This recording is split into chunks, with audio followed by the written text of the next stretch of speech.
Well, this is my second attempt at riding to Scarborough Beach, and this time I actually made it to the beach, as you can see. And I've made it to the public pool, and there's lots of bike racks here, and there's the beach behind us.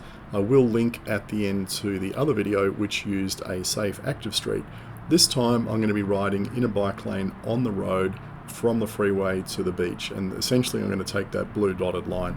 I'm going to start off in the CBD, get myself onto the path that goes along the freeway, and then get to the start of this suburban path.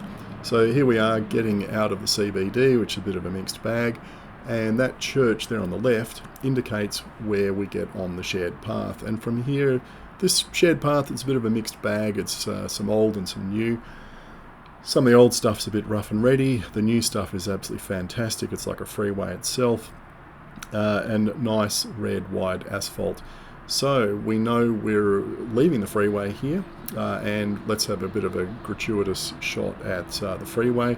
As you can see, here in Perth is just huge reservations have been set aside for the freeway. I mean, there's enough space to run a railway line down the middle, and so there's certainly no shortage of space to put a bike lane on the side, and that's why they, one reason I think why they have high quality bike lanes. The planners thought about it. But when we come off the bridge, well, signage, yeah, wayfinding, not the best. Now, I think there was a sign back there that I missed, but I missed it because of the poor placement. I only actually saw it in the video. I know I have to go this way, but what does it say? One sign says end of route, and the other one, the size of a cigarette packet, just indicates the route number, doesn't tell you anything sensible. There's no bike symbols on the road to tell you should be riding along here. They haven't resurfaced it in red asphalt to make it obvious. And the only way I knew to get through here and where I had to go was because I did a bit of research using Google Streetview before I left and figured this out. If I'd just turned up here, I would have been completely clueless about where I should have gone, because from over the other side there, I couldn't see this nice red asphalt bike lane on this side of the road.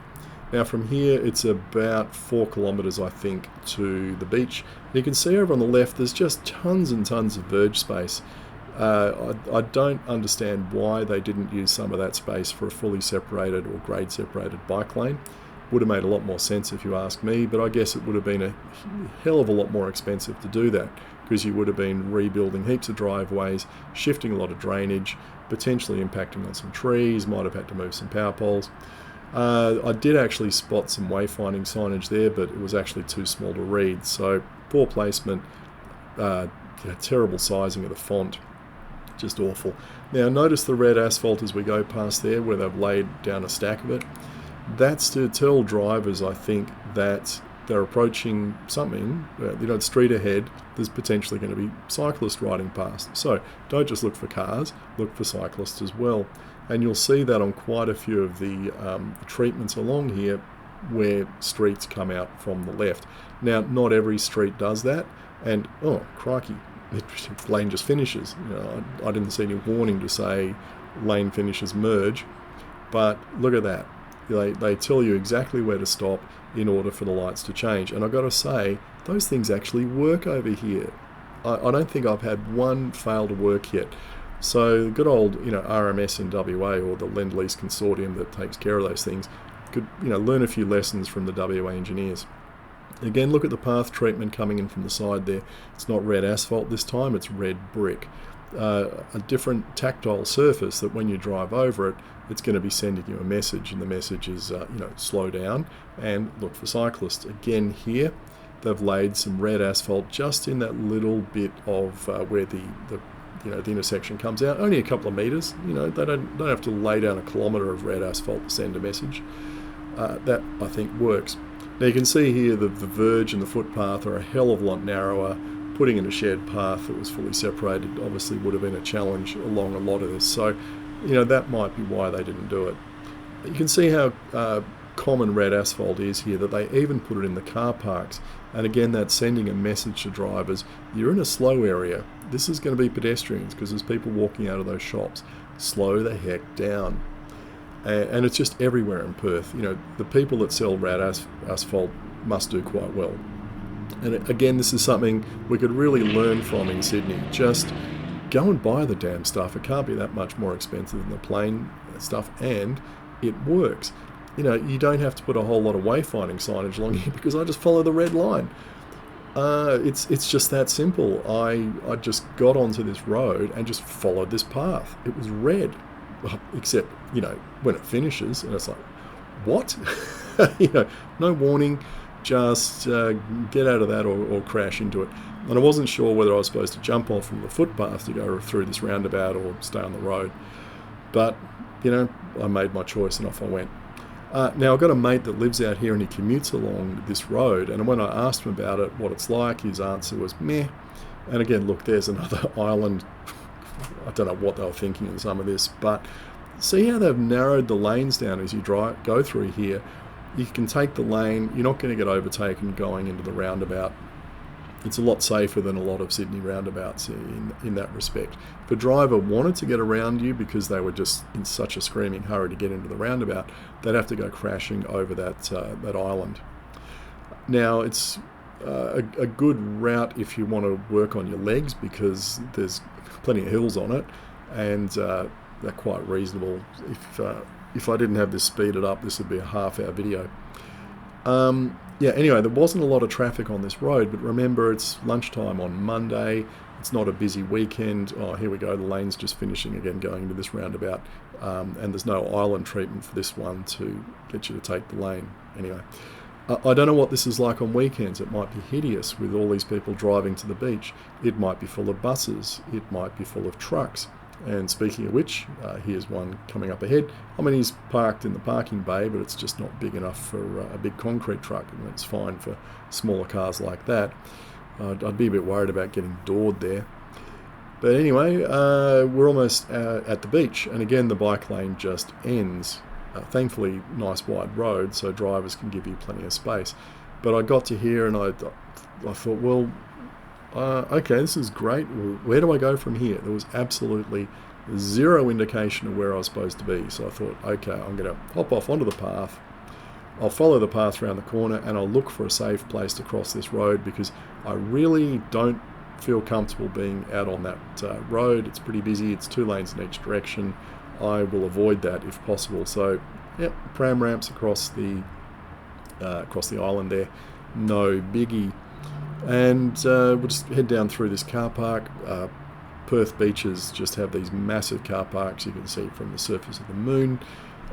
Generally free, and it's great coming. Well, going to the beach on a weekend is really good if you can find a parking spot because they are very popular. Again, no path coming down here, but I mean it's all car park. It's supposed to be slow. Although they used to have lots of idiots down here on the weekends doing burnouts and all the rest of it and drag racing. So they had to put in a lot of traffic calming to stamp that out. And the police come down here and have a go at the car drivers on a regular basis if they try and do that. Now I'm just going to go slowly through this area because I think from an urban planning perspective it's quite interesting just all the stuff they've done to upgrade the beachfront. They've put in these kind of artificial grassy mounds, and some people prefer to lie on those and sunbake rather than going down the beach. And on a day like today when it was an absolute howling gale, it's better to lie up there than get sandblasted on the beach because you would not have wanted to have stayed on the beach. It was absolutely hideous. But they've got skate paths, a skate park, which was very good. See the flag there, it really was blowing a gale. And there was just absolutely no one on the beach, and I think part of that is a swimmer actually got killed by a shark here the other day. So I think, combination of sharks and howling wind and not terribly warm, probably not enticing people to get into the water. Now, here we are coming back to the swimming pool, and it looks like quite a good pool, but my gripe with it is the location of the bike racks. They don't seem to really take into account, the crime prevention through environmental design. So they've plonked down these bike racks in a nice spot, kind of out of the way, but there's no one looking over them to see if someone's fiddling with your bike and trying to take the chain off it. The whole idea with that kind of crime prevention through design is you put things like that where, say, the staff that are selling tickets to entry to the pool are looking over the bike racks and they can look for suspicious behaviour. I mean, that just seems to be a no-brainer to me. Look, so there's nice wide paths along here. These are just teeming with people on the weekends. They have food trucks here. My friends that live in the area come down with their kids and just say it's great. Lots of fun fair type stuff and food trucks and barbecues and all the rest of it. But enough of that. We're on our bikes and we're not stopping for a hamburger.